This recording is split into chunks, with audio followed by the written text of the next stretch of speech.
Assalamualaikum class. So today let's begin with chapter 5 money market instruments and money market.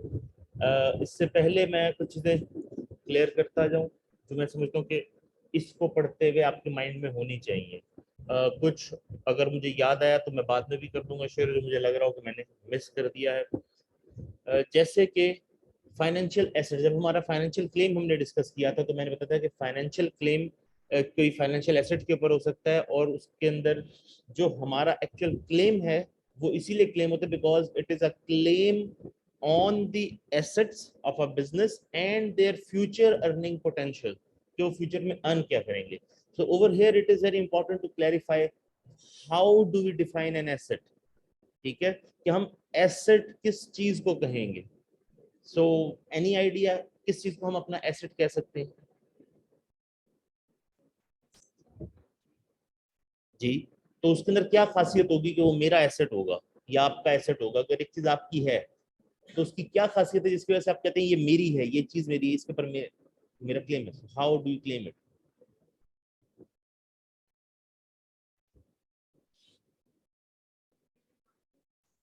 Yes, पहली बात आपके पास उसकी ownership है। अब ओनरशिप डिफरेंट तरह से हो सकती है। ओनरशिप के अंदर एक मेरे नाम पर रजिस्टर्ड है, कोई जमीन है, कोई ऐसा एसेट है, कोई गाड़ी है, वो मेरे नाम पर रजिस्टर्ड है तो मेरी ओनरशिप है। एक ओनरशिप होती है कि कोई चीज आपके पास है, फॉर एग्जांपल ये स्पीकर मेरे पास है तो ये मेरी ओनरशिप में है। ठीक है। सो इसी तरह से शॉप से आप कोई चीज खरीदते हैं, वहां अगर कोई भी आपकी बातचीत नहीं हुई, आपने जाके चीज रखी, उसकी उसने पेमेंट बताई, आपने उसको कैश दी, आप ले आए उठा के, it is in your ownership. Although कोई रजिस्ट्रेशन नहीं हुई, ठीक है, लेकिन it is still in your ownership. तो पहली चीज, एसेट ऐसी चीज होगी जो आप अपनी मिल्कियत में ले सकते हैं। ठीक है। अब ऐसी चीज को एसेट, हम फाइनेंशियल एसेट या कोई किसी तरह का भी एसेट नहीं कह सकते जिसकी मिल्कियत ना ली जा सकती है। For example air. तो इस रूम के अंदर जितनी एयर है, it is not an asset. वो काम की चीज है, फायदा दे सकती है, लेकिन वो एसेट नहीं है क्योंकि वो मेरी ओनरशिप में नहीं है। मैं आपको नहीं बेच सकता कि जी ओके इस रूम के ऊपर की तमाम एयर आपकी, उसकी ओनरशिप नहीं ली जा सकती। ठीक है।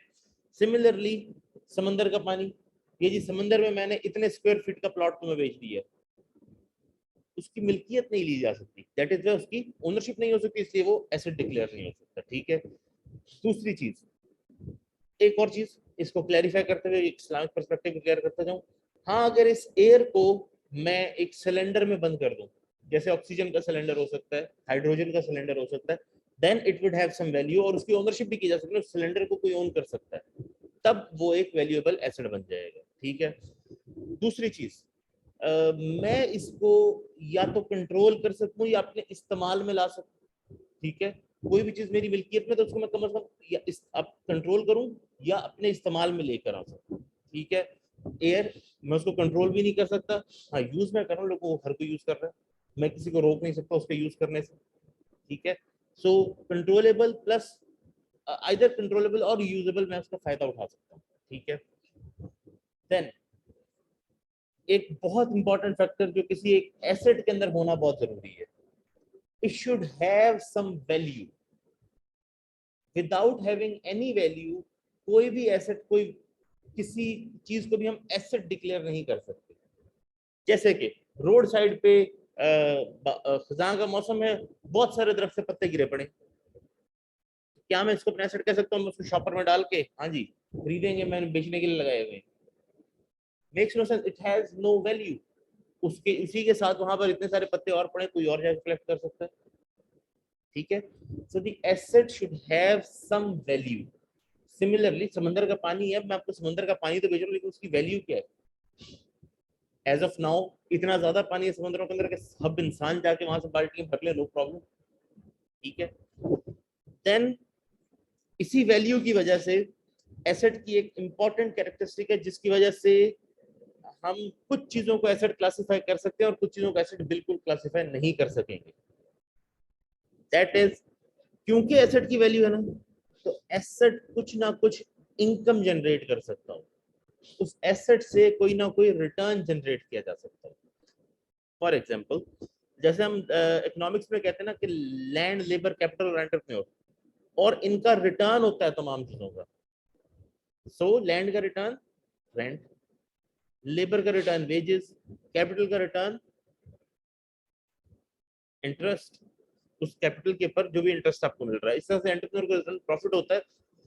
तो ये अब जैसे कि लैंड है, ये भी एक एसेट है, ठीक है। इसी तरह से कैपिटल, मशीनरी, इक्विपमेंट, कोई भी चीज है, ये फर्नीचर वगैरह है, ऑल दिस इज समथिंग जिसने कोई इनकम जनरेट करके दे सकता है आपको, ये कोई रिटर्न आपको दे सकता है। सो that is the definition of N asset.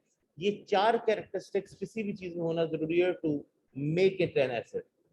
जैसे कि मैंने अगर रूम की एग्जांपल दी थी, इस रूम की एयर की, तो it is not an asset. एक, वो मैं मेरी ओनरशिप में नहीं है, मैं उसे कंट्रोल नहीं कर सकता। इंपॉर्टेंट चीज, वो मुझे अब इस हालत में इनकम जनरेट करके नहीं दे सकता। हाँ, जब मैंने उसको सिलेंडर की फॉर्म में कन्वर्ट कर दिया है, अब वो मुझे इनकम जनरेट करके दे सकता है, मैं उसकी ओनरशिप ले सकता हूँ, मैं उसको कंट्रोल कर सकता हूँ। क्लियर ओके, ये चीज क्लियर करना जरूरी है, क्योंकि जब हम आगे एसेट्स का जिक्र कर रहे होंगे, तो हम उन एसेट्स की बात करें जिसमें ये चार खूबियां जरूर हो। मूविंग फॉरवर्ड, ये तो थी एक एसेट तक की बात ना, कि एक एसेट को हम कैसे डिफाइन करेंगे।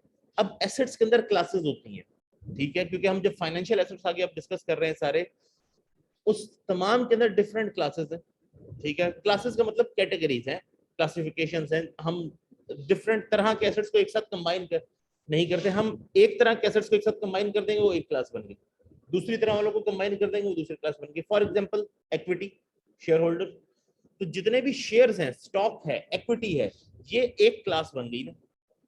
अब बॉन्ड इसमें मैं नहीं डाल सकता, क्योंकि bond is totally different thing. वो एक कर्ज है, वो एक उधार है, उसके ऊपर एक फिक्स्ड इंटरेस्ट मिलना है, उसकी बेसिस के ऊपर मुझे कंपनी में ओनरशिप नहीं मिलती। Get it? So equity, stock, ये एक एसेट की क्लास होगी।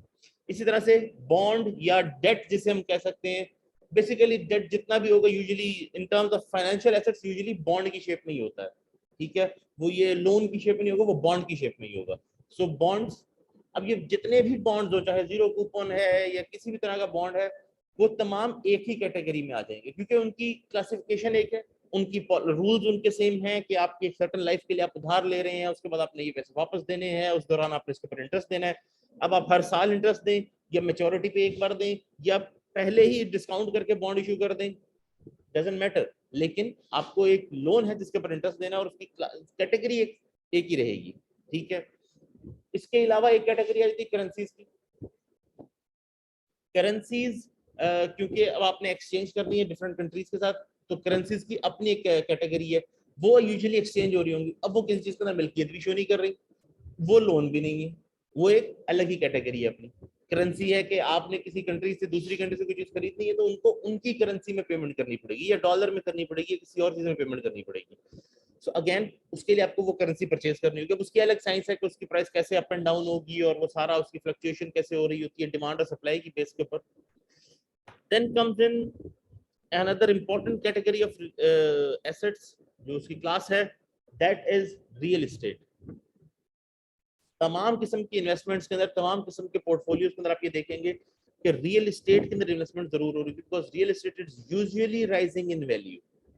तो इस वजह से रियल एस्टेट को एक अलग कैटेगरी कहा जाता है, क्योंकि ये कर्जा भी नहीं है, ये किसी चीज के अंदर मिल्कियत भी नहीं है, मतलब किसी एक कंपनी के अंदर ओनरशिप भी नहीं है, ये हम फॉरेन करेंसी के अंदर भी, तो ये टोटली डिफरेंट टाइप का एसेट हो जाता है। और इसकी मूवमेंट जो है वो मार्केट से डिफरेंट होती है। जैसे कि अब अगर यूजुअली आप देखेंगे कि कोई क्राइसिस आ गया है, तो उसके अंदर हो सकता है शेयर नीचे गिर जाए, उसके अंदर हो सकता है बॉन्ड्स की वैल्यूएशन चेंज हो जाए।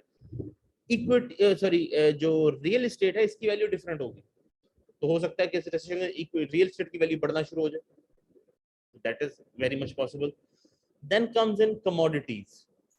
हम डिफरेंट कमोडिटीज के अंदर भी इन्वेस्ट कर सकते हैं। इसकी कोई एग्जांपल मुझे दे सकता है? ये आसान चीज है, इसलिए पूछिए।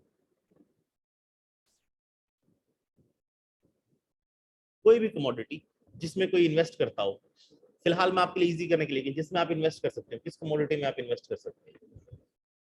शेयर्स तो एक कैटेगरी आ गई ना, commodity is a different category, totally a whole different category. Commodity किसे कहते हैं? कोई चीज, अगेन एसेट की वैल्यू, क्योंकि ये एसेट्स की क्लासिफिकेशन हो रही है, तो एसेट की चारों कैरेक्टरिस्टिक्स इसके अंदर पूरी होनी चाहिए। सोचे, okay, you can say that, लेकिन यहाँ बेसिक कमोडिटीज की बात हो रही है।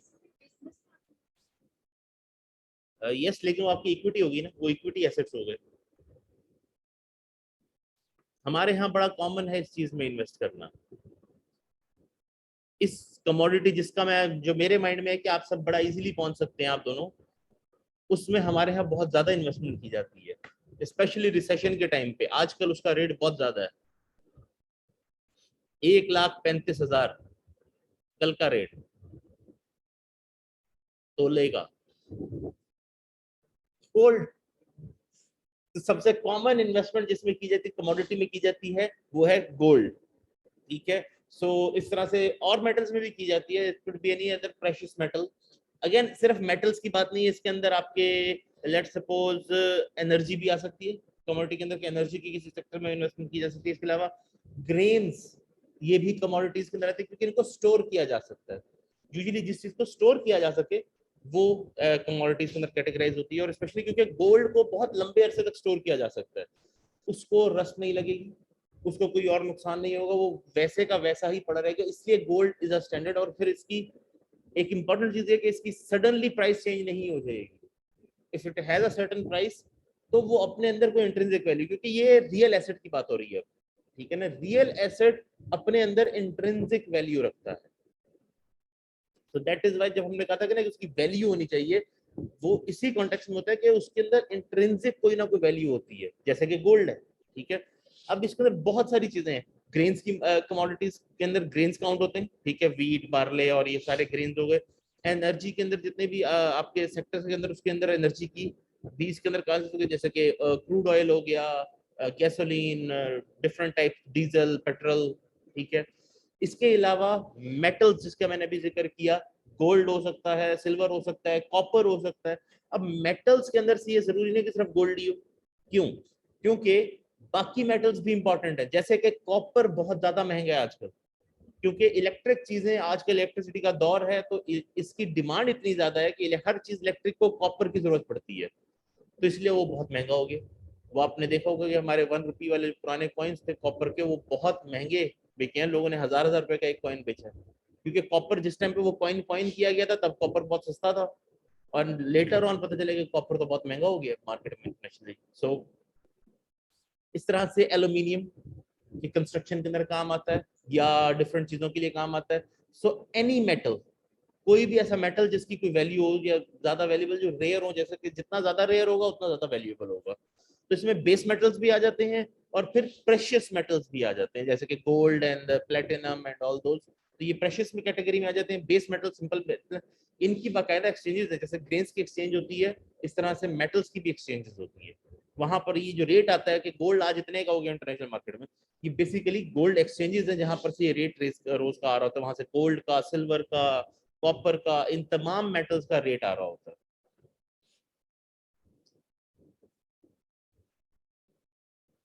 मूविंग ऑन, क्योंकि हमने कैटेगरी सारी इसकी डिस्कस कर ली हैं, let me just take you to chapter 5 now.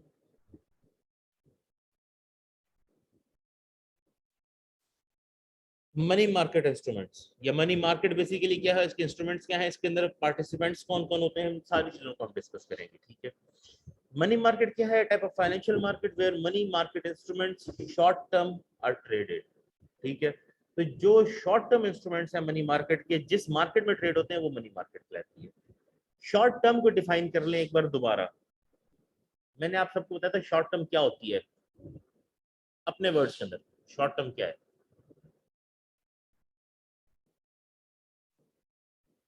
बहुत आसान है।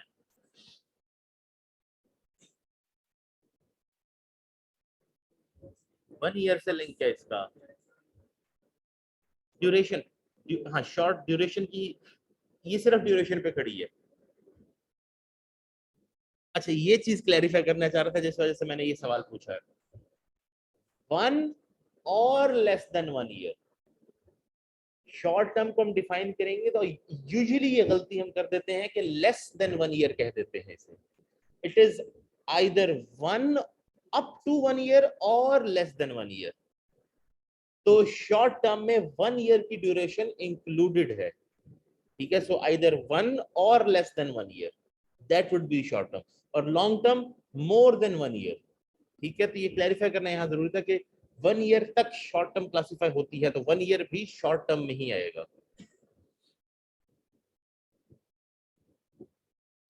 No 3 primary characteristics money market की।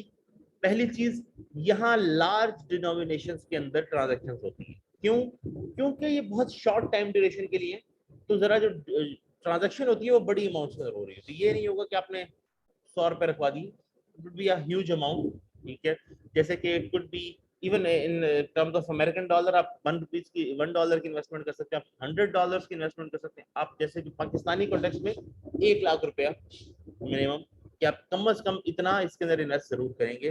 सो एक बड़ी डिनोमिनेशन, ये नहीं कि 100, 200, 50 रुपए के अंदर आप इन्वेस्टमेंट कर लेंगे। तो डेफिनेटली, क्योंकि ये it's going to be like for 3 months, 6 months, 9 months, और क्योंकि उसके अंदर भी फिर आपको एक अमाउंट इतनी तो हो स्टैंड, तो उसके दौरान वो कोई चीज जनरेट करके दे सकती हो, तो इसलिए यहाँ पर यूजुअली डिनोमिनेशन हाइयर होती है। और यूजुअली यहाँ इन्वेस्ट भी वही कर रहे थे, एक तो बड़े इन्वेस्टर कर रहे होते हैं, यूजुअली बैंक्स कर रहे होंगे, बड़ी बड़ी कॉर्पोरेशंस कर रही होंगी, जिनके पास शॉर्ट टर्म में एक बड़ी अमाउंट पड़ी हुई है, जो कहते हैं कि चलो कुछ ना कुछ तो अर्न करके देना, अगर इस शॉर्ट टर्म में हमने रखनी है कैश फॉर्म में जितनी ज्यादा। अब इसके अंदर अगेन जो कॉन्सेप्ट मनी मार्केट में इन्वेस्टमेंट का है वो है लिक्विडिटी से ड्राइव। आप उस एसेट को लिक्विड रखना चाहते हैं, तभी आप मनी मार्केट में जा रहे हैं। आप कैश को एज क्लोज टू कैश रखना चाहते हैं। क्यों? अब लिक्विड का मतलब क्या है? How liquid is something, how liquid is a financial asset. Liquid ये है कि आप कितनी जल्दी उस एसेट को कैश में कन्वर्ट कर देते हैं, लेकिन इस डेफिनेशन में भी एक फ्लॉ है। फॉर एग्जाम्पल, मुझे कैश की जरूरत है, तो मैं आपको ये घड़ी अभी उतारता हूँ, मैं कहता हूँ जी ये मेरी वॉच है, ये देखें जी sapphire crystal XYZ company Swiss made है, तो ये मैं आपको बेचना चाहता हूँ। लेट्स सपोज जी ये 2 लाख रुपए की, लेट्स सपोज, ठीक है, तो क्या आप 2 लाख की खरीद लेंगे? अभी 2 लाख की कोई खरीदेगा? नो। ठीक है, हाँ, अगर मैं आपको कहूँ जी कि ओके ये 100 रुपए में खरीद लें,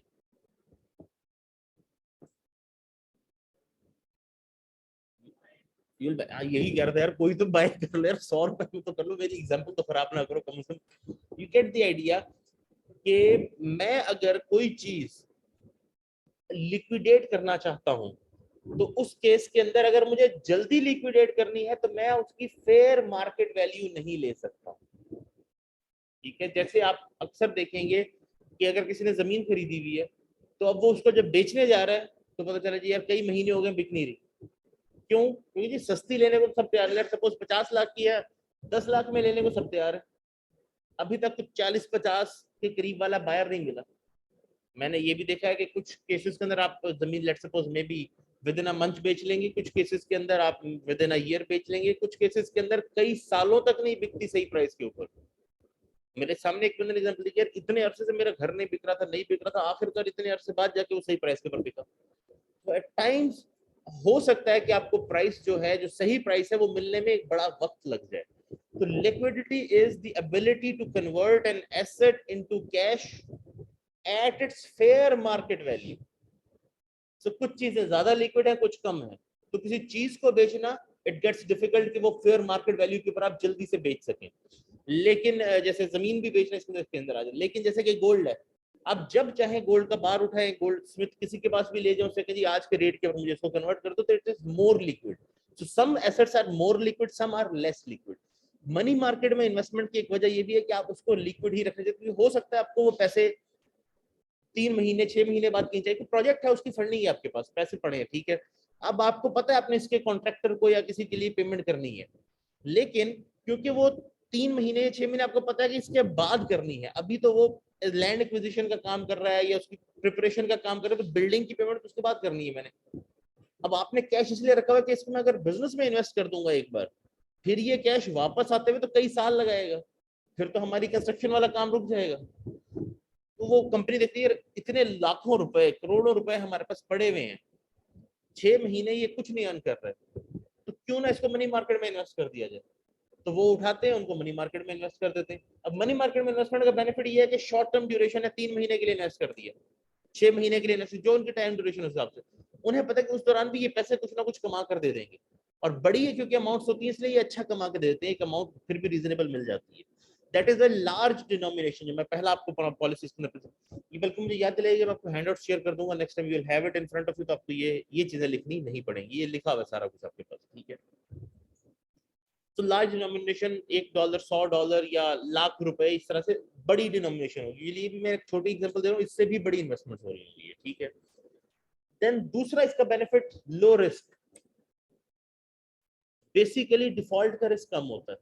क्यों? क्योंकि छोटी मैच्योरिटी है ना, 3 महीने में डिफॉल्ट होना is less likely as compare to कि आपने इन्वेस्टमेंट कर दी। आखिर बैंक एक लॉन्ग टर्म इन्वेस्टमेंट के ऊपर अच्छा खासा रेट इंटरेस्ट चार्ज कर रहा होता है। क्यों? क्योंकि it's more likely to default. 5 सालों में डिफॉल्ट होने का चांस ज्यादा बढ़ जाता है ना, कि कोई भी इकोनॉमिक सिचुएशन ऐसी बन जाए, कोई नया मॉडल इस तरह का आ जाए, नई टेक्नोलॉजी का चेंज आ जाए, कोई दुनिया में ऐसा चेंज आ जाए जिस वजह से बंदा डिफॉल्ट कर सकता है। जबकि 3 महीने में इस तरह का कोई बहुत बड़ा शिफ्ट आ जाए कि बंदा डिफॉल्ट ही कर दे जिसने आपसे पैसे लिए हुए, इज अ बिट रेयर। कि 3 महीने में कोई बहुत बड़ा चेंज आ जाए, कोरोना वायरस आ जाए, दैट्स अ डिफरेंट थिंग। लेकिन अब क्या किसी भी वक्त 3 महीने में आ सकता है? मुश्किल है ना। और 3 महीने में कोरोना वायरस दुनिया में तो आया ही नहीं था। जैसे कि अगर हम उसके स्टार्ट लें, तो आपने जब पैसे इन्वेस्ट किए तो उस वक्त तो कोरोना वायरस चाइना में था, किसी को इफेक्ट ही नहीं कर रहा था पहले 2-3 महीने। उसके बाद वर्ल्ड में आया ना। सो 3 महीने, 6 महीने, ये वो टाइम फ्रेम होता है जिसके अंदर डिफॉल्ट का रिस्क कम होता है। इस वजह से भी इसके अंदर इन्वेस्टमेंट कर दी जाती है। देन शॉर्ट मेच्योरिटी, ये एक बहुत बड़ा इसका एडवांटेज है कि मेच्योरिटी लाइफ शॉर्ट है। आपको सालों के लिए अपने पैसे फिक्स करवाने की जरूरत नहीं है। आप एक शॉर्ट मेच्योरिटी 3 महीने के लिए, 1 महीने के लिए, यहां तक के इट कुड बी 1 वीक, आप 1 हफ्ते के लिए भी पैसे रखवा सकते हैं कि 1 हफ्ता पैसे पड़े, मनी मार्केट में इन्वेस्ट कर दो। 1 हफ्ता, 1 महीना, 3 महीने, 9 महीने, यूजुअली लेस देन 270 days। मैंने ऑल इसलिए मैंने पहले क्लैरिफाई कर दिया था कि 1 ईयर और लेस। तो 1 year all the short term में काउंट होता है, लेकिन जो मनी मार्केट इंस्ट्रूमेंट्स हैं आमतौर पे 9 महीने की मैच्योरिटी, 270 दिन तक की मैच्योरिटी के होते हैं, ठीक है। मनी मार्केट इंस्ट्रूमेंट्स की 6 मेजर टाइप्स हैं। नंबर 1, टी बिल्स, ठीक है। अब इनको मैं डिटेल में, पहले मैं आपको जरा बताता हूँ।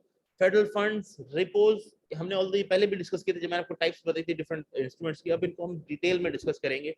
Commercial papers, negotiable CDs, certificate of deposit, negotiable certificates of deposit and bankers acceptances, ठीक है। तो टी बिल से स्टार्ट करते हैं। T bill, anybody remembers T bill कौन इशू करता है? ये मैंने बताया हुआ है, टी बिल्स। नाम से भी आइडिया हो जाता है थोड़ा सा, क्योंकि ये बड़ी कॉमन चीज है जो बाकी institutes usually financial institution issue कर रहे होते हैं। ये कोई ऐसी चीज है जो गवर्नमेंट इशू करती है, ये सेंट्रल गवर्नमेंट इशू कर रही होती है यूजुअली। ट्रेजरी बिल्स, नेम से ही आइडिया हो जाता है, ट्रेजरी से टी बिल्स, ये गवर्नमेंट इशू कर रही होती है, ये यूजुअली फाइनेंशियल इंस्टीट्यूशन इशू नहीं कर रहे होते। सो टी बिल्स एक ऐसी कैटेगरी है जो कि गवर्नमेंट इशू करती है। मैंने बताया था कि आपने अक्सर न्यूज में सुना होगा कि आज ओपन मार्केट ऑपरेशन के तहत गवर्नमेंट ने इतने के बिल्स, ये बॉन्ड्स इशू कर दिए हैं। वो हमारे यहाँ उसको बॉन्ड्स भी कह देते हैं, ठीक है, लेकिन T bills, treasury bills, United states में इनको टी बिल्स, ट्रेजरी बिल्स कहा जाता है। ये शॉर्ट टर्म ऑब्लिगेशंस हैं जो कि सेंट्रल गवर्नमेंट इशू कर रही होती है। पहली चीज, सेंट्रल गवर्नमेंट इशू कर रही है। इसके अंदर जो बेनिफिट है सबसे बड़ा, इनको रिस्क फ्री समझा जाता है, said to be risk free. लेकिन अब यहाँ पर एक चीज क्लैरिफाई कर दी जाए, रिस्क फ्री क्यों क्लासिफाई किया जाता है? क्योंकि गवर्नमेंट इशू कर रही है, गवर्नमेंट की सॉवरेन गारंटी है, ठीक है। और गवर्नमेंट के पास एक राइट है। क्या राइट है?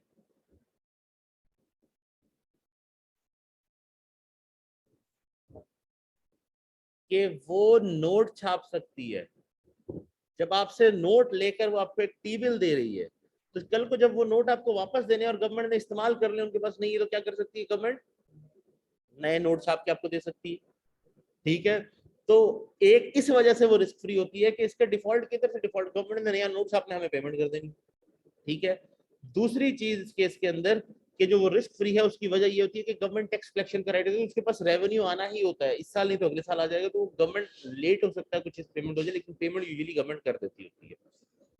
अब जहां मैं इसके अंदर ये बात डिस्कस कर रहा हूँ, क्यों रिस्क फ्री कंसीडर इसलिए किया जाता है कि आम तौर पे गवर्नमेंट रिस्क फ्री होती है। आम तौर पे टी बिल्स और ये सारे जो गवर्नमेंट बॉन्ड्स हैं और स्पेशली शॉर्ट टर्म मैच्योरिटी के हैं, ये रिस्क फ्री होते हैं और गवर्नमेंट इसकी पेमेंट कर देती होती है।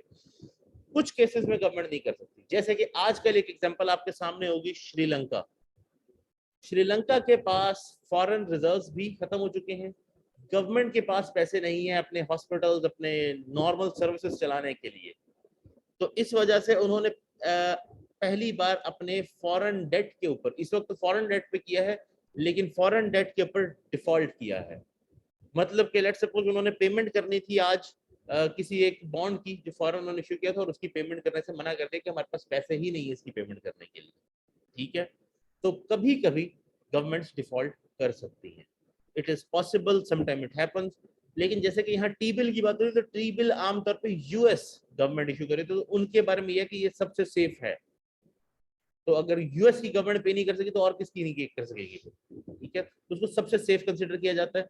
लेकिन अगेन डिफरेंट कंट्रीज, जैसे मैंने कहा पाकिस्तान की गवर्नमेंट भी इशू करती है, और अगेन अगर हमारी जैसे अभी आईएमएफ की किस्त है जिसके लिए सारी गवर्नमेंट पिछली भी और ये भी चल रही है इसको वर्कआउट करने के लिए, तो अगर इस तरह की कोई इंस्टॉलमेंट नहीं आती, कहीं से एड नहीं आती, तो अगेन हमारी गवर्नमेंट भी डिफॉल्ट की तरफ जा सकती है। तो ये जितनी भी थर्ड वर्ल्ड या डेवलपिंग कंट्रीज इनको हम कह देते हैं, third world is a derogatory sense of these countries, but they have been left like this, इनको रखा गया इस तरह से, और इनको आईएमएफ जैसे इंस्टीट्यूशंस के थ्रू कंट्रोल भी इसी वजह से किया गया है कि आप उसकी पॉलिसीज को, गवर्नमेंट्स को कंट्रोल कर सकें। तो whenever a government from these countries, developing countries, goes to the IMF, it gets in trouble। लेकिन उसके पास चॉइस भी कोई नहीं बची होती, उनकी बैड डिसीजंस की वजह से वो मजबूर होते हैं, उनके पास कैश नहीं है, तो उन्हें आईएमएफ के पास जाना पड़ेगा to sustain their government, to sustain their country. जैसे कि अभी आप श्रीलंका में देख रहे हैं, there are riots, people have nothing, और इंपोर्ट्स बंद हो चुकी हैं, और क्योंकि वहां पर तो गंदुम तक इंपोर्ट होके आती है, they do not have land to cultivate as much for themselves, तो उनके फूड्स भी शॉर्ट हो रहे हैं, हॉस्पिटल सप्लाईज भी शॉर्ट हो रही हैं, so the government sometimes have to go.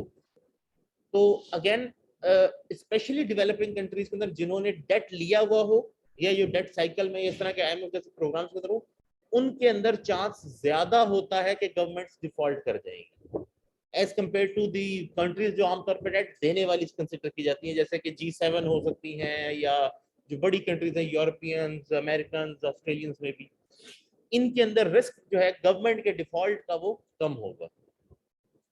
So risk free he consider किया जाएगा। अगेन गवर्नमेंट जहां भी इन्वॉल्व, तो यूजुअली हम रिस्क फ्री कंसिडर, लेकिन मैं क्लैरिफाई कर दिया इसलिए कि रिस्क होता जरूर है। जैसे कि 2008 के फाइनेंशियल क्राइसिस के दौरान ग्रीस और इस तरह की कई कंट्रीज जो थी, आयरलैंड, इस तरह की कंट्रीज जो थी, ये डिफॉल्ट कर गई थी अपनी पेमेंट्स के ऊपर।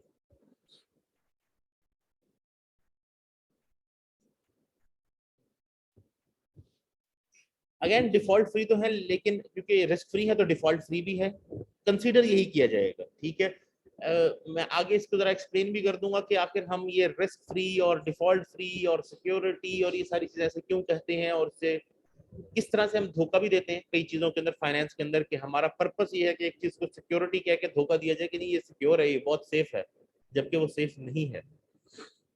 सो डिफॉल्ट फ्री है, that does not mean it is inflation free, it is exchange rate free. तो इन्फ्लेशन का एक इफेक्ट उसके ऊपर आ सकता है। ठीक है, कि आपने कोई इन्वेस्टमेंट की हुई है, सॉरी गवर्नमेंट बॉन्ड के अंदर, टी बिल के अंदर, तो उस दौरान इन्फ्लेशन नहीं होगी, इन्फ्लेशन तो हो सकती है। और जैसे कि आजकल हमारे यहाँ है कि जी गवर्नमेंट चेंज हो रही है और डिफरेंट चीजों की वजह से प्राइसेस बढ़ती जा रही है चीजों की। ठीक है, तो एक इन्फ्लेशन सडनली हो सकती है, स्पेशली डेवलपिंग कंट्रीज के कॉन्टेक्स्ट के अंदर इन्फ्लेशन एक बहुत बड़ा रिस्क होता है, क्योंकि डेवलप्ड में इतनी जल्दी नहीं होती, डेवलपिंग में हो जाती है।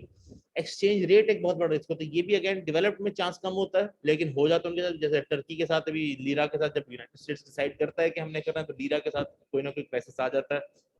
तो चाइनीज करेंसी के अंदर सडनली, अब वो डेवलप्ड में काउंट होता है, लेकिन फिर भी कुछ साल पहले, कोरोना से पहले, आप देखते हैं कि स्टॉक एक्सचेंज चाइनीज से सडनली फॉल करने लग जाती है, उसकी करेंसी डिवैल्यू हो रही होती है। So this things happen. तो एक्सचेंज रेट भी, ये वो चीजें हैं जो हमारे कंट्रोल से बाहर हैं, जो किसी भी कंट्री के कंट्रोल से बाहर है। एक्सचेंज रेट को टू सम एक्सटेंट कुछ हद तक कंट्रीज कंट्रोल कर लेती हैं बाय पंपिंग इन मोर के वो अपने फॉरेन रिजर्व में से डॉलर निकाल कर बेचना शुरू कर देंगे और अपनी करेंसी खरीदना शुरू कर देंगे, तो थोड़ी सी स्टेबल हो जाएगी। लेकिन स्टिल दीज आर कंसिडर्ड कि ये मार्केट रिस्क हैं, इन्फ्लेशन का भी, एक्सचेंज रेट का भी, तो इनको कंट्रोल करना बहुत ज्यादा पॉसिबल नहीं है। तो चाहे ये डिफॉल्ट फ्री है, लेकिन इसके अंदर इन्फ्लेशन रिस्क भी होगा, एक्सचेंज रेट रिस्क भी होगा, इस तरह के मार्केट रिस्क इसके अंदर रहेंगे, जो बाकियों के साथ है वो हमारे साथ भी है। यूजुअली सेंट्रल बैंक इशू करता है, मैंने बताया था कि क्योंकि हम ओपन मार्केट ऑपरेशन के तहत स्टेट बैंक ने किए, तो यूजुअली जिस भी गवर्नमेंट का स्टेट बैंक, सेंट्रल गवर्नमेंट जब मैं कह रहा हूँ तो उसका स्टेट बैंक आमतौर पे, या फेडरल रिजर्व जिसे कह सकते हैं आप, अमेरिका में ट्रेजरी, फेडरल रिजर्व, हमारे पास स्टेट बैंक इंडिया में रिजर्व बैंक ऑफ इंडिया, तो इस तरह से डिफरेंट नेम्स होते हैं। तो सेंट्रल बैंक जो होगा वो टी बिल्स इशू करता होता है, और ये बेसिकली मॉनेटरी पॉलिसी का एक टूल होता है। ठीक है, ये मैं ऑलरेडी बता चुका हूँ। Also called an open market corporation to buy or sell T-bills to regulate money supply or interest rates. ठीक है, तो ये मैं आपको ऑलरेडी बता चुका कि अक्सर ये आपको न्यूज में आता है यूजुअली 3 महीने बाद, क्योंकि 3 महीने के ये T-bills इशू करती है गवर्नमेंट हमारी, जो पाकिस्तान में स्टेट बैंक कर रहा होता है कि 3 महीने के लिए इशू करती है। तो उसका पर्पस ये होता है कि मनी मार्केट से अगर ज्यादा इशू किए तो इसका मतलब है कि मनी मार्केट से उठा ली जाए, ताकि मार्केट में इन्फ्लेशन का जो प्रेशर है वो रिड्यूस किया जा सके। अब मेच्योरिटी, अगेन मैं इंटरनेशनल स्टैंडर्ड्स के साथ बात कर रहा हूँ, इसलिए उसके साथ साथ डिस्कस करूंगा। It can be anywhere between 13 weeks to 26 weeks, 3 महीने से 6 महीने। 13 वीक्स टू 26 वीक्स की मेच्योरिटी होती है यूजुअली, आमतौर पे। पाकिस्तान में मैंने 3 महीने वाले ज्यादा सुने हुए, 6 मंथ्स आई डोंट नो, लेकिन हो सकते हैं कि स्टेट बैंक इशू करता हो। 3 मंथ्स वाले मैंने ज्यादा पॉपुलर देखे जो स्टेट बैंक जिसको इशू करता है, लेकिन they can have a maturity from 13 weeks to 26, that means 3 months to 6 months.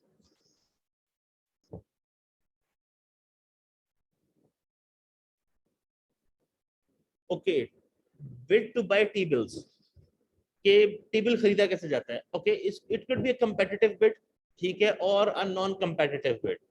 Competitive bid मतलब क्या, बिड करते हैं, प्राइस और क्वांटिटी बता देते हैं कि जी मैंने इस प्राइस के ऊपर इतने टी बिल खरीदने हैं, तो ये कंपेटिटिव बिड होते हैं। लोग बिड करते हैं, तो जिनकी हाईएस्ट प्राइसेस होंगी उनको वो बेच दिए जाते हैं, और बाकियों को मना कर दिया जाता है कि जी आपकी प्राइस उसके बराबर नहीं थी। नॉन कंपेटिटिव बिड के अंदर तमाम ही उसके अंदर compete कर रहे होते हैं, और तमाम ही उसको बिड कर रहे होते हैं, उसके अंदर कंपटीशन नहीं होता, जो जो आता है उसको सबको इशू कर देते हैं। ये बेचता कौन है?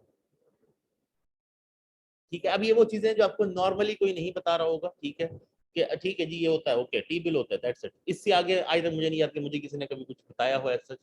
लेकिन अब ये आपके लिए इंपॉर्टेंट है जानना, being financial markets and institution studying, कि कौन बेच रहा है टी बिल। ठीक है, स्टेट बैंक इशू करता है, स्टेट बैंक क्या लोगों के पास बैंक में जा जाकर देकर आएगा? There would be someone involve ना, जो कि इसको सेल कर रहा होगा, ठीक है। तो बेसिकली इस केस के अंदर गवर्नमेंट सिक्योरिटी के डीलर्स होते हैं, ठीक है, जो सिर्फ गवर्नमेंट सिक्योरिटीज के अंदर डील कर रहे होते हैं। वो गवर्नमेंट सिक्योरिटीज के डीलर होते हैं, वो प्राइमरी डीलर जिन्हें आप कहते हैं कि जो बेसिकली प्रिविलेज्ड हैं, जिनको हम कहते हैं, या जिनको हम कहते हैं इनके पास प्रिविलेज, क्यों कह रहे हैं ये प्रिविलेज, यहाँ पर क्या मीनिंग रखती है कि इनके पास राइट है to buy from the government, ठीक है। तो ये राइट इनको अगेन बेसिकली आप इसको समझ लीजिए एक लाइसेंस है, एक परमिशन गवर्नमेंट की तरफ से कि सिर्फ ये लोग हमसे ये चीज खरीद सकते हैं और फिर आगे बेच सकते हैं। तो वो सर्टेन डीलर्स रजिस्टर्ड होते हैं, ठीक है, जो इसको बाय करते हैं गवर्नमेंट से और फिर आगे उसको सेल करते हैं, और उसके अंदर उनका डेफिनेटली थोड़ा सा एक परसेंटेज तय होती है already. Difference in buying price and selling price is the spread which is the return of the dealer. हम बताया कि इसके अंदर प्राइस के अंदर डिफरेंस होता है कि वो गवर्नमेंट से जिस प्राइस पे बाय करते हैं और आगे मार्केट में जिस प्राइस पे सेल करते हैं, उसके दरमियान का जो स्प्रेड होता है वो उस डीलर का अपना कमीशन बन जाता है। ये रजिस्टर्ड होंगे गवर्नमेंट के साथ, और ये सर्टेन लोग होंगे जो ये खरीद सकते हैं गवर्नमेंट से और आगे बेच सकते हैं। ओके,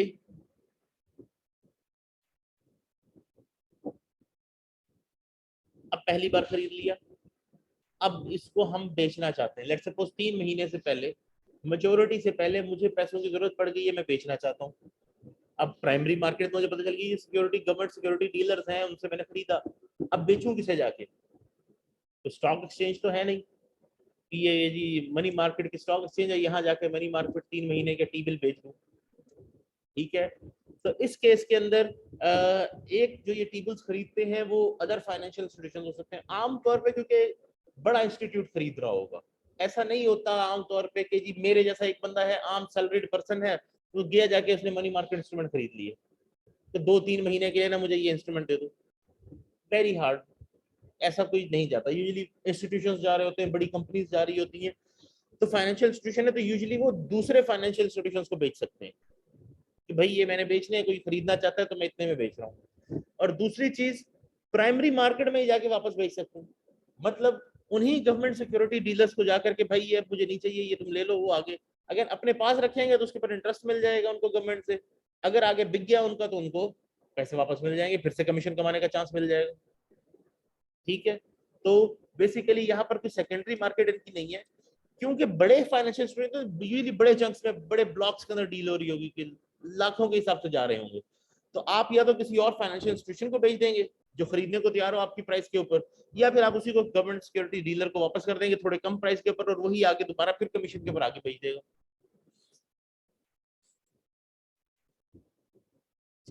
नहीं, एक और चीज, क्या ये रजिस्टर्ड होंगे? ये बॉन्ड्स के बारे में एक चीज होती है कि अगेन अगर वो रजिस्टर्ड होगा तो वो आपके नाम पर इशू हुआ होगा, ठीक है। इन दिस केस जब वो सेल करेंगे आपको, तो आपको उसको वापस देकर नए नाम पर रजिस्टर करवाना पड़ेगा, ठीक है।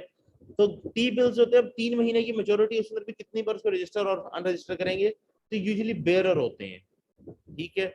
बेरर का मतलब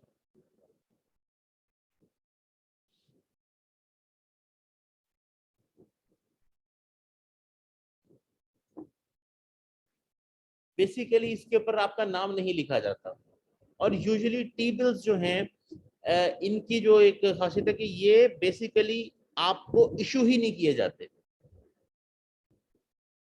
थोड़ा समझाना पड़ेगा इस मामले में।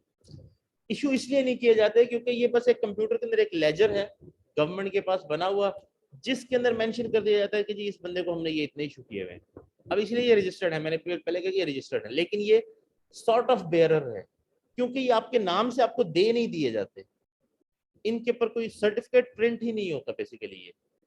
ये एक कंप्यूटर के अंदर गवर्नमेंट का जो सिस्टम है, स्टेट बैंक के पास, इसके पास भी है, वो सिस्टम के ऊपर उस लेजर के अंदर उस लिस्ट में आपकी एंट्री होती है, इतने सर्टिफिकेट्स इस बंदे ने परचेज किए हैं या इस इंस्टीट्यूशन ने परचेज किए हैं, so that is it is registered as well, लेकिन basically it is not with you, you don't hold it in your hands. Usually इनके अंदर जो क्योंकि इंटरेस्ट इनके ऊपर पे होना होता है, तो इसके जो गवर्नमेंट पॉलिसी बनाती है वो इनको सेल ही डिस्काउंट पे कर देती है, मतलब पूरी पेमेंट तो उन्होंने करनी है ना। लेट सपोज अगर 1000 रुपए का एक टी बिल है, ठीक है, तो गवर्नमेंट क्योंकि इंटरेस्ट पे करना है एक सर्टेन अमाउंट, तो वो उतना डिस्काउंट के ऊपर उसे बेच देती है एज कम्पेयर टू उस 1000 के ऊपर वो चीज दे, वो उससे पहले 1000 ले, फिर 1000 के ऊपर वो लेट सपोज 2% पे कर रही है, तो 1002 रुपए दे, वो पहले ही 98 का उसको सेल कर देती है, और 1000 रुपए क्योंकि उस पर लिखा होता है तो वो 1000 रुपए वापस पे हो जाता है, तो ये यूजुअली डिस्काउंट पे सेल हो रहे होते हैं। बेरर इंस्ट्रूमेंट की अगर एग्जांपल मैं दूं तो एक बड़ी अच्छी एग्जांपल है जो इस वक्त भी एक बेरर इंस्ट्रूमेंट आपके पास है, आपके पास इस वक्त, यस, कैश आप मुझे दे दें, मैं एक्सेप्ट कर लूंगा, वो मेरी मिल्कियत हो गया, उसके ऊपर लिखा तो नहीं हुआ ना कि ये अली का है, ये असलम का है, ये इस एक्स वाई जी का है, मैं आपको दे दूंगा, वो आपका हो गया, find its keepers. Price bond भी इसी की एग्जांपल है, ये मैं एक्चुअली जब फाइनेंस पढ़ा रहा था स्टूडेंट्स को, तो ये एग्जांपल देता हूँ कि अगर कैश के नियरेस्ट हम चीजें देखें तो गोल्ड, आप जिस मर्जी शेप में उसको कन्वर्ट कर लें, जिस मर्जी जगह जाकर बेच दें, और यूजुअली अगर आपने कोई चीज खरीदनी है तो वो एक्सेप्ट भी हो जाता है। उसके अंदर जरा इशू ये आता है कि ये कैसे डिटरमिन कीजिए ये 24 कैरेट है कि इतने कैरेट है, इतने तोले है, इतने तोले है, तो इस तरह का इशू आता है, लेकिन उससे भी ज्यादा फिर अगर कैश से करीब हम कोई चीज देखें तो वो प्राइस बॉन्ड कंसिडर होता है। आप एक दुकान पर जाएं, कोई चीज खरीदे, अब आपके पास कैश नहीं है, आपके पास प्राइस बॉन्ड पड़ा, आप उसको प्राइस बॉन्ड पकड़ा देंगे, मैं उनको ये एग्जांपल देता हूं, वो एक्सेप्ट कर लेगा, क्योंकि उसे पता है this is as liquid as cash, ये कैश ही है, जब चाहूं जाकर दूं और इसके पैसे वापस ले लूं, ठीक है। सो प्राइस बॉन्ड भी अगेन बेरर की फॉर्म के अंदर है कि जिसके हाथ में उसका, अगर आपने कहीं रखा, यहां में रखा, कैश भूल गया, कोई उठा के ले जाए, कोई साबित मैं नहीं कर सकता कि ये कैश मेरा था, इसी तरह से बॉन्ड जो है, प्राइस बॉन्ड के यहाँ पर मैं रख के चला गया, भूल गया, जिसने उठा लिया उसका, तो जो ले जाएगा वहां प्रेजेंट करने के लिए, जो उससे जाके, जैसे कि कैश है, आप यहाँ कैश पड़ा था, कोई भी रख के भूल गया, you take it, you can go buy anything with it, कोई भी उसके ऊपर क्लेम नहीं कर सकता कि ये कैश मेरा है, जिसके हाथ में है उसका, bearer, that is a good example of bearer, कि बेरर की चीज होगी वो। इस तरह से बेरर बॉन्ड्स भी होते हैं जिसके हाथ में है उस बंदे का।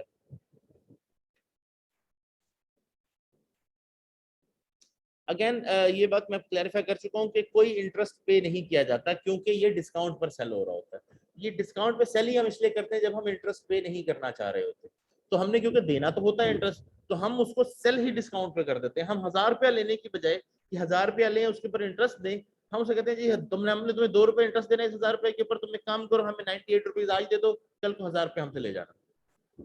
तो यूजुअली इसके अंदर यही पॉलिसी होती है, इसके अंदर हम कोई इंटरेस्ट फिर पे नहीं करते जब हम डिस्काउंट पे सेल करते हैं।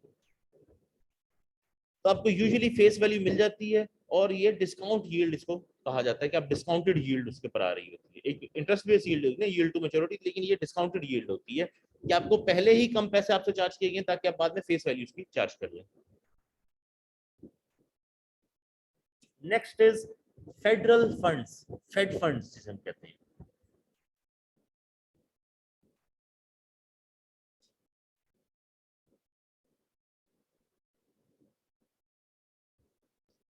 अब ये क्या चीज है?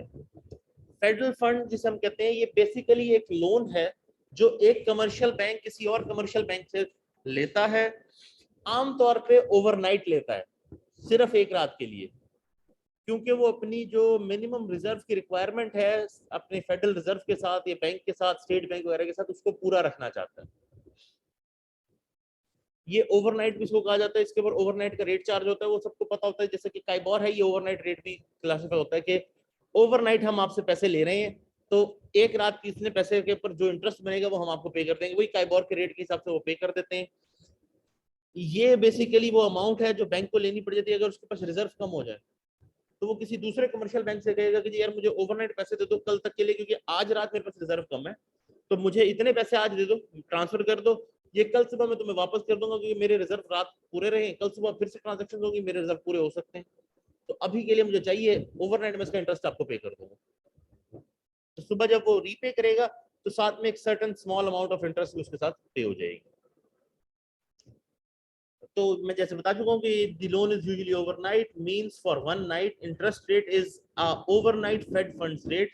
ये आमतौर पे एक स्पेसिफिक रेट होता है, यूजुअली काइबोर ही फ्लाइबोर ही इसके अंदर ट्रीट हो रहा होता है, क्योंकि ये वो रेट है जिसके ऊपर बैंक एक दूसरे को लैंड कर रहे होते हैं, तो वो उसी रेट के ऊपर चार्ज होता है। अब ये डिटरमिन किस तरह किया जाता है? जॉइंटली बाय द मार्केट और मॉनेटरी पॉलिसी। तो बेसिकली काइबोर लाइबोर ऑलरेडी बता चुका हूँ, यही रेट तय हो रहा होता है। तो मॉनेटरी पॉलिसी की कोई टारगेट रेंज भी हो सकती है कि इसी रेंज के अंदर रखना है इसे, जैसे कि हमारा स्टेट बैंक अक्सर के जी अब हमने इंटरेस्ट रेट्स बढ़ाकर इतने कर दिए, अब घटाकर इतना कर दिया है इकोनॉमी को स्ट्रॉन्ग रखने के लिए। तो काइबोर लाइबोर की मैनिपुलेशन इस तरह से भी स्टेट्स जो बैंक्स होते हैं, फेडरल रिजर्व वगैरह होते हैं, वो करते रहते हैं कि मॉनेटरी पॉलिसी के तौर के ऊपर उनका रेट चेंज कर दिया जाए, बैंक को स्पेसिफाई फोर्स किया जाए कि इससे ज्यादा आप चार्ज नहीं कर सकते।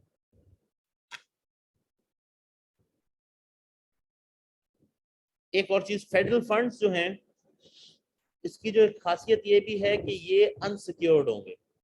अब आ रहा है वो जो मैंने आपको ऊपर एसेट वगैरह को सारे को क्लैरिफाई किया था, वो इस वजह से किया था, सिक्योर्ड और अनसिक्योर्ड के लिए और इस तरह की चीजों के लिए। सिक्योर्ड का मतलब ये होता है कि आपने पीछे कोई एसेट रखा हुआ है उस चीज के, ताकि वो आसान बढ़े, क्योंकि ये एक बॉन्ड है। बॉन्ड, बॉन्ड समझ ले या फेडरल फंड कह ले, ये एक लोन है। अब लोन क्या चीज होती है? Promise to repay. Loan is just as good as a promise. आपके पास कोई चीज नहीं है, आपने किसी को पैसे दिए और उसने प्रॉमिस किया कि मैं वापस करूंगा। आपके पास क्या सिक्योरिटी है? प्रॉमिस। प्रॉमिस कितना सिक्योर होता है? कोई मुकर जाए कल को। Get the idea? तो इसी वजह से अनसिक्योर्ड है ये। क्योंकि इसके पीछे कोई एसेट नहीं है, वो आपको कोई एसेट नहीं दे रहा कि ये एसेट रख लो, जब मैं पैसे वापस करूंगा मेरा एसेट वापस कर देना। That is why it is unsecured. कोई सिक्योरिटी आपके पास अवेलेबल नहीं है उसके अगेंस्ट। तो वो as good as a promise, it's as good as a promise, मतलब कि कोई रख ले प्रॉमिस के पास, कोई ना रखे पास, तो ठीक है। जैसे कि जरदारी साहब ने कहा था कि कोई हदीस थोड़ी है, हम जब चाहे अपना प्रॉमिस तोड़ सकते हैं, तो सिमिलरली तो promise is just a promise, उसकी कोई वैल्यू नहीं है, उसकी कोई सिक्योरिटी की वैल्यू नहीं है दैट कॉन्टेक्स्ट, ठीक है। जबकि सिक्योर्ड क्या होगा, जिसके पीछे आपने कोई एसेट रखवाया हो। अब ये है कि जी ठीक है, मैं तुमसे इतना उधार ले रहा हूँ, मेरी ये चीज रख लो, जब मैं तुम्हें पैसे वापस करूंगा तो ये चीज मेरी वापस कर देना। गोल्ड हो सकता है, कोई भी चीज हो सकती है। इस केस के अंदर एक चीज को और भी समझाता जाऊं, मॉर्टगेज को बड़ा हम गलत समझते हैं। हम समझते हैं कि mortgage is a loan to buy a house और अ रियल एस्टेट और a property. It is not true. Mortgage is a loan secured through a real estate to buy anything. Mortgage क्या है कि आपने एक रियल एस्टेट एसेट को as a security रखवाकर कर्ज लिया है। उससे आप फैक्ट्री लगाएं, उससे आप गाड़ी खरीदें, उससे आप बच्चों की शादी कर लें, उससे आप बच्चों को पढ़ने भेज दें, डज नॉट मैटर। हमारे यहाँ जो कॉन्सेप्ट है, हम जो उसको समझते हैं वो ये कि मॉर्टगेज एक ऐसा लोन है जिसमें आप कोई चीज जमीन वगैरह रहन रख के, गिरवी रख के, या जिसे हम सिक्योरिटी कहते हैं, सिक्योरिटी के तौर पर रख के, कोलेटरल रख के जमीन ही खरीदे या घर खरीदें या मकान खरीदें, कोई ऐसी चीज खरीदें। इन रियलिटी मॉर्टगेज ये है कि आप सिक्योरिटी के तौर पे कोई रियल एस्टेट एसेट रखें, कोई भी अपना घर, मकान, जमीन, ठीक है, और उससे जो लोन मिले आपको, उसको आप कहीं भी यूज कर सकते हैं। आप चाहे तो उससे अपना घर एक और खरीद सकते हैं, आप चाहे तो उससे गाड़ी खरीद सकते हैं, आप चाहे तो उससे बच्चों की पढ़ाई के लिए पैसे लगा सकते हैं, उससे कोई लोन ले सकते हैं। तो ये सब मॉर्टगेज क्लासिफाई होता है।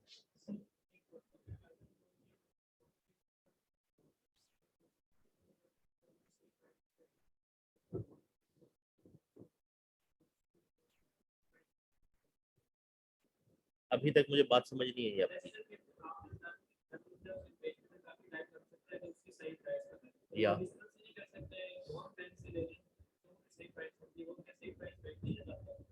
नहीं, बैंक कभी आपको मार्केट प्राइस ऑफर नहीं करेगा लोन के अंदर। आप कभी किसी बैंक के पास चले जाएं, वो हमेशा एक मार्जिन रखता है सेफ्टी का। लेट सपोज घर की वैल्यू लगी 50 लाख, बैंक आपको 30-35 लाख से ऊपर नहीं देगा।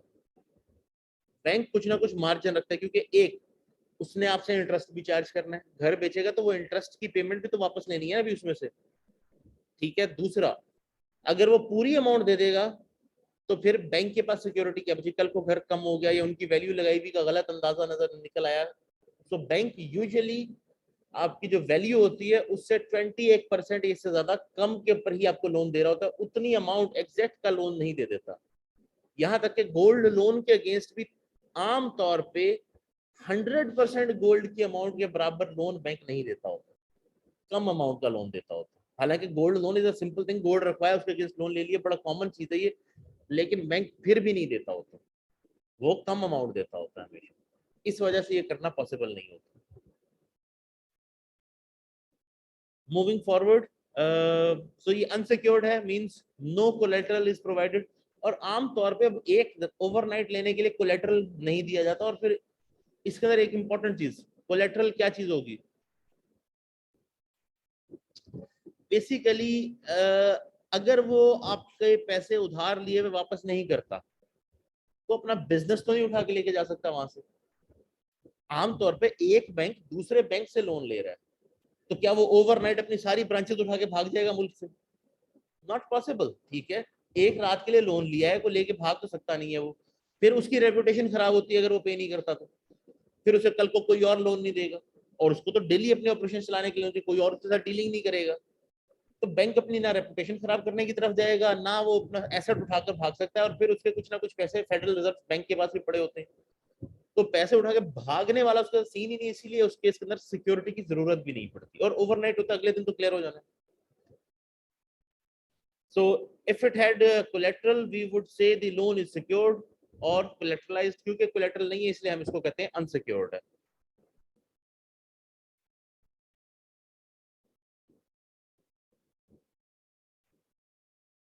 हाँ, अब इस केस के अंदर इंटरेस्ट रेट जो होगा वो आम तौर पे, अब मैंने आपकी चीज पहले भी शायद एक बार बताई है कि जो आपका काइबोर का रेट है, जिस रेट के ऊपर बैंक्स आपस में एक दूसरे को लेंड करते हैं, इंटरनेशनली लाइबोर यूज होता है, तो इस रेट को तकरीबन रिस्क फ्री रेट भी कहा जा सकता है।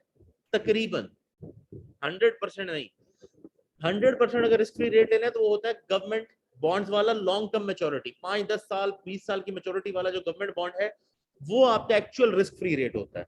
लेकिन वो और इसमें फर्क क्या होगा, बहुत थोड़ा सा, पॉइंट कुछ का। लाइबोर के केस में तो बहुत ही मिनिमल, पॉइंट समथिंग का। हमारे केस में चले मैक्सिमम होगा तो 1% तक चला जाएगा, यूजुअली 1 से कम ही होगा। बहुत थोड़ा डिफरेंस होता है। क्यों? क्योंकि मैं आपको भी बता चुका हूँ, बैंक कहीं भाग ही नहीं सकता। उसके एसेट्स यहाँ पर हैं, अरबों रुपए की ब्रांचेस यहाँ पर पड़ी हैं, स्टेट बैंक के पास रिजर्व पड़ा है, दूसरे बैंकों में उसके पैसे को ट्रांसफर के चेक आए पड़े होंगे, तो वो भाग सकता ही नहीं है, तो वो यूजुअली सिक्योर ही होता है।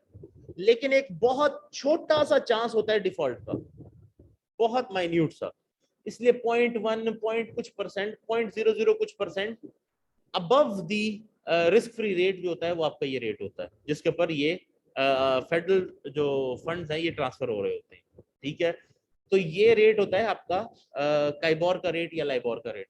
तो इसीलिए ये रिस्क फ्री रेट से बिल्कुल माइन्यूटली थोड़ा सा अबव होता है काइबोर का या लाइबोर का रेट। ठीक है, जस्ट स्लाइटली अबव दैट, बहुत ज्यादा नहीं, बहुत स्लाइटली।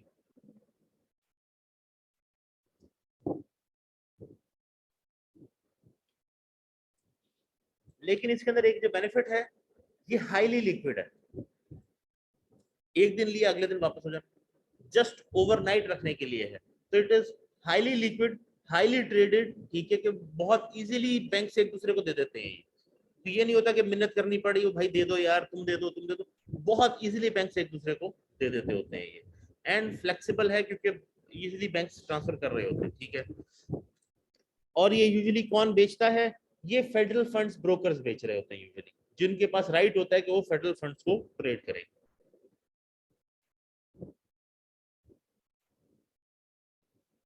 और फिर कॉरेस्पॉन्डेंट बैंक्स, जो बैंक्स का एक दूसरे के पास अकाउंट होता है, तो कॉरेस्पॉन्डेंट बैंक्स आपस में एक दूसरे को ये अमाउंट ट्रांसफर कर देते हैं और फिर बाद में वो वापस उसके अकाउंट में ट्रांसफर हो जाती है।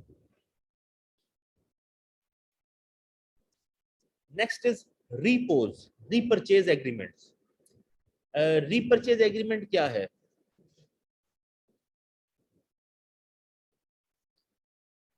ये बेसिकली एक एग्रीमेंट है जिसके अंदर आप एक सिक्योरिटी दूसरे बंदे को बेचते हैं, और उसका मकसद ये होता है कि आप इसको बाय बैक कर लेंगे ना, फ्यूचर डेट और टाइम जो आपका स्पेसिफाइड होगा, और प्राइस भी स्पेसिफाइड होगी अभी से, कि मैं तुम्हें ये चीज बेच रहा हूं, लेकिन ये फ्यूचर में इस तारीख को इस प्राइस के ऊपर मैं तुमसे वापस खरीद लूंगा। ठीक है, that is called a repo, repurchase agreement. So repurchase agreement where we sell something with the agreement to buy back a security at a specific date and price. ठीक है, तो हमने उसके पीछे जो सिक्योरिटी उसको बेची है, उस लोन के लिए, उस अमाउंट के लिए जो उसको हमने बेची है, तो वो हम वापस खरीदने के लिए उससे कह रहे कि हम ये तुमसे इस तारीख को इतने पैसों के अंदर वापस खरीद लेंगे। ये पहले से तय होगी, प्राइस भी डेट भी। इन अदर वर्ड्स, अगर मैं सिंपली कहना चाहूं कि ये क्या है, it is a secured loan. कि लोन जो है उसके पीछे कोई चीज सिक्योरिटी के तौर पे दे दी गई है। मतलब मुझे आपसे उधार चाहिए, तो मैं आपसे कहता हूं कि यार ये मेरा लैपटॉप रख लो और इसके अगेंस्ट मुझे इतने रुपए उधार दे दो, लेकिन मैं 1 हफ्ते बाद इतने पैसे तुम्हें देकर ये अपना लैपटॉप वापस ले लूंगा। रिपो, क्योंकि आपके पास सिक्योरिटी है, it is, that is why it's a secured loan, क्योंकि ये एसेट आपके पास पड़ा है एज अ सिक्योरिटी। ठीक है, सिक्योर्ड लोन है। इसके ऊपर इंटरेस्ट रेट यूजुअली बहुत कम होता है क्योंकि ये रिस्क फ्री है। आपके पास एसेट तो पड़ा ही है ना, वो पैसे नहीं रहेगा कल को आप एसेट बेच देंगे, क्योंकि रिस्क फ्री है इसीलिए इसके ऊपर इंटरेस्ट रेट जो होता है वो बहुत कम होता है। लेकिन अगेन इसका बेनिफिट भी देख लेंगे, वो रिस्क फ्री है, आपके पैसे डूब नहीं सकते। अगेन रिवर्स रिपोज भी हो सकते हैं। ठीक है, हम रिवर्स रिपो कैसे करते हैं, जैसे हमने रिपो किया था उसका उल्टा हो जाएगा। पहले हमने एक सिक्योरिटी सेल की थी, अब हम एक सिक्योरिटी बाय कर लेते हैं। जैसे कि मैं आपसे एक चीज बाय कर लूं, ठीक है, मैं आपसे ये बॉल पेन बाय कर लेता हूँ, ठीक है, और आपके साथ ये डील हो जाती है कि आप इस तारीख को मुझसे ये वापस परचेज कर लेंगे इतनी प्राइस के अंदर, तो ये रिवर्स रिपो हो गया। पहले मैंने सेल किया था, अब मैं आपसे बाय कर रहा हूँ, तो ये रिवर्स रिपो हो जाएगा, ठीक है, रिवर्स हो जाएगी सारी। तो you must first buy the security and then sell it. पहले ये था कि you just sell the security and then buy it. अब ये रिपो कितने अरसे के लिए होता है, ड्यूरेशन? आम तौर पे इसकी जो ड्यूरेशन है वो 1 से 14 दिन है, 2 हफ्ते तक। एक दिन के लिए भी रीपरचेज एग्रीमेंट किया जा सकता है, 14 दिन तक के लिए भी रीपरचेज एग्रीमेंट किया जा सकता है।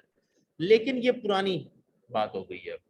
अब जो रिपोज हो रहे हैं वो 1 महीने से लेकर 3 महीने तक के भी हो सकते हैं,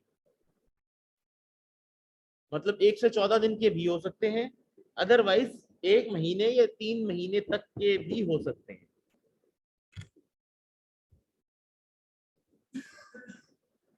तो रिपो किस तरह से काम आता है? रिपो एक कोलेटरलाइज्ड फेडरल फंड्स लोन हो सकता है कि फेडरल फंड्स के तौर पर उनको चाहिए थे तो उन्होंने कोलेटरलाइज्ड एक लोन इशू कर दिए।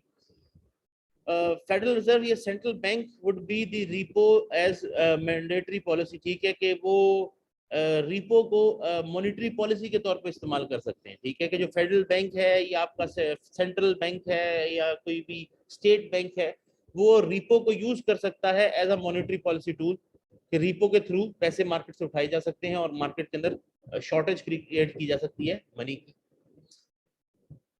So for example, if the SPP buys the repo, it increases money supply, and when it sells the repo, it decreases the money supply in the market. जब आपने बाय किया तो इंक्रीज कर the money supply, आपने पैसे market में डाल दिए, जब आपने सेल किया तो उस टाइम के ऊपर आपने पैसे मार्केट से उठा लिए। I think the time is up. So commercial paper, negotiable CDs, bankers acceptance, ये हम next time कर लेते हैं, ठीक है, because I think they are waiting for the class students. So okay, just give me a second.